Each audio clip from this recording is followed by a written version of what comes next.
Kyle Echari, nilinaw ang isyu sa relasyon nila ni Papa P. Ayon sa kanya, kapatid ang tingin nila sa isa't isa. Kapatid ko yan si Piolo. He's like a brother to me. He's a Kahit ang kanyang mga kapatid na babae ay alam ito. very significant time when I was losing my sister. And nung pinifilm po namin yung The Ride. Sa panahong siya ay lugmok, lalo na nang namatay ang kanyang kapatid, si Papa P ang kanyang karamay. Ilan lang po nakakaalam sa pinagdadaanan ko nun. He was one of them, one of my brothers that really helped me out. Dagdag pa niya, wala na siyang dapat sagutin pa kahit anumang sabihin ng mga tao. Kanyang iginiit na mali ang iniisip ng iba.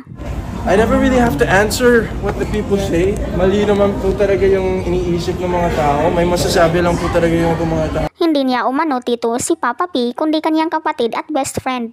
Siya ay natatawa na lamang dahil sa malisyosong kumakalat na balita. Hindi ko po siya tito. Kasi para kami magkapatid po talaga, promise. 22 years old na ngayon si Kyle habang si Papa P ay 48. Kahit malaki ang agwat ng edad, mukhang magkababata lang dahil si Piolo ay hindi tumanda.